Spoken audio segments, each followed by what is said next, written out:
बिस्मिल्लाहिर्रहमानिर्रहीम। आज़ादी न्यूज़ के एक और वीलॉग के साथ मैं हूं शाहिद रिंद।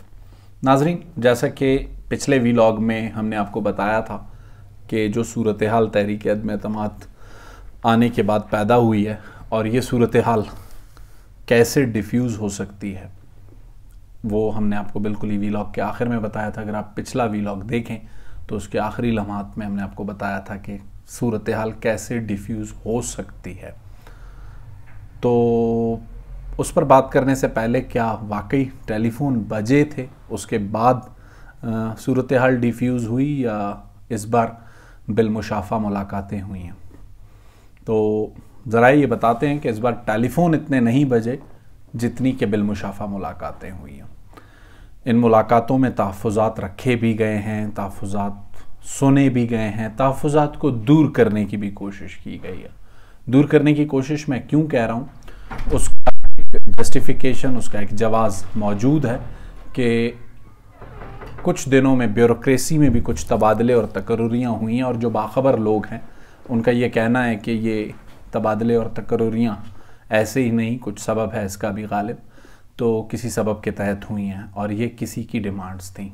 अब किन किन की डिमांड्स थी थोड़ा सा अगर देख लेते हैं, उस पर नज़र डाल लेते हैं। बहुत ही इंतहाई अहम महकमा फ़िशरीज़, उनके डायरेक्टर जनरल को बदला गया और फ़िशरीज़ के आजकल एडवाइज़र जो थे वो नाराज़ ग्रुप में बैठे हैं, हाजी अकबर आस्कानी साहब।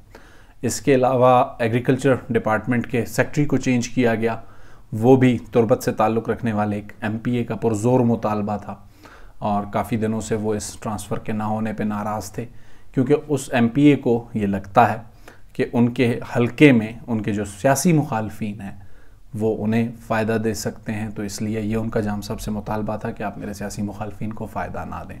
तो दो चीज़ें तो सरेदस्त नज़र आ रही हैं जिन पे इम्प्लीमेंटेशन हुआ है। 3 दिन से चेयरमैन सेनेट सादिक संजरानी क्वेटा में थे और इब्तदाई 2 दिन जब वो नाराज़ अरकान से मुज़ाकरात कर रहे थे तो उनका लहजा बहुत नरम था, लेकिन कल रात जो तीसरा सेशन हुआ है उसमें एक बात तो वजाहत के साथ नाराज़ अरकान को बता दी गई है कि ये मुमकिन नहीं है कि अपोजिशन की तहरीक अदम एतमाद पे जाम कमाल को घर भेजा जाए। उसके बाद जो सूरत हाल है वो तेज़ी से तब्दील हुई है। इससे पहले जितनी परेशानी जाम कमाल के कैंप में थी, अब उतनी ही परेशानी गुज़िश्ता 24 घंटों से नाराज़ अरकान के कैंप में है और उससे ज़्यादा परेशानी अपोजिशन के कैंप में है, क्योंकि अपोजिशन ने ये जो मूव की थी वो मूव यकीन दहानी पर की थी और यकीन दहानी कराने वालों में बाखबर लोग बताते हैं कि कुद्दूस बेज़ंजो और सरदार सालेह भूतानी और चंद दीगर अरकान का बहुत अहम किरदार था, जिन्होंने अपोजिशन के अरकान को कन्विंस किया, ना सिर्फ अरकान को बल्कि अपोजिशन की जो लीडरशिप है, क़यादत है, उन्हें भी यकीन दहानी करवाई। अब उनके लिए सबसे बड़ा मसला ये है कि वो उन्हें किस तरह जवाब देंगे, क्योंकि कुछ कौल व करार हुए हैं और बलूचिस्तान की रिवायत में गो के बहुत हद तक रिवायात कमज़ोर पड़ चुकी हैं, लेकिन अब भी कौल और करार की बातों पे बहुत ले दे होती है। किस हद तक वो रिवायात मजबूत हैं और ये कौल कितने अहम थे, इसका तो फ़ैसला 21 तारीख़ तक हो जाना है।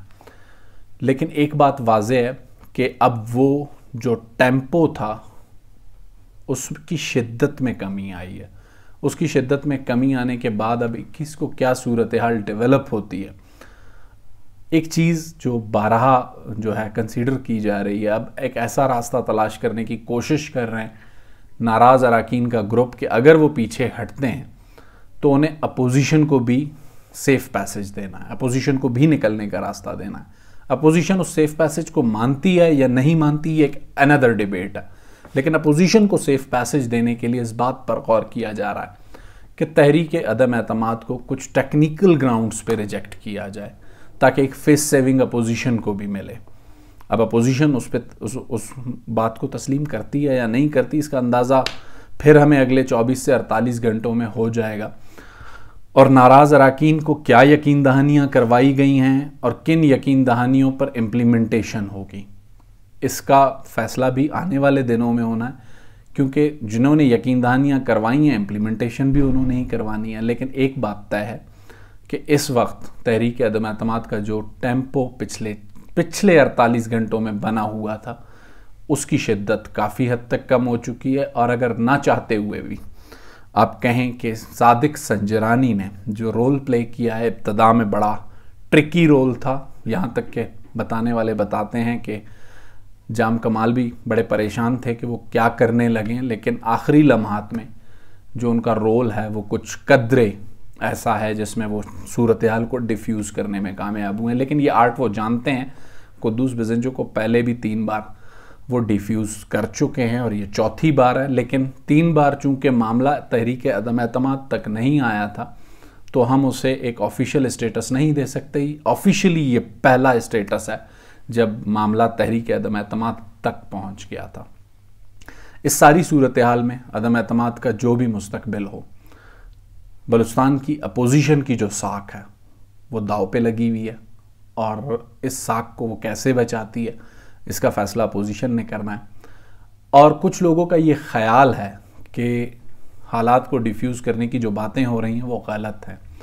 नाराज़ अरकान ने अभी तक कुछ नहीं माना और मुमकिन है कि 21 तारीख को वो रिवॉल्ट भी कर सकते हैं। तो उस पे कुछ लोगों का ये ख्याल भी है कि बहुत सी जगहों पे हमने देखा होगा कि पाकिस्तान में ट्रक आर्ट पर कुछ जुमले लिखे हुए होते हैं मुख्तलिफ़ किस्म के। तो बहुत सी जगहों पे ट्रक आर्ट पे एक जुमला लिखा होता है, हिम्मत है तो पास कर, नहीं तो बर्दाश्त कर। तो अगर किसी ने रिवॉल्ट के लिए सोचा है तो उसे वो ट्रक आर्ट का जुमला याद करना होगा, हिम्मत है तो पास कर, नहीं तो बर्दाश्त कर। आइंदा 24 से 48 घंटों में क्या होता है, अदम एतमाद को किस तरीके से डिफ्यूज़ किया जाता है, उसकी जो सूरत हाल बन रही है वो मैंने आपके सामने रख दी है। अगली सूरत हाल डेवलप होने तक मुझे शाहिद रिंद को इजाज़त दीजिए। अल्लाह हाफ़िज़। ट्रक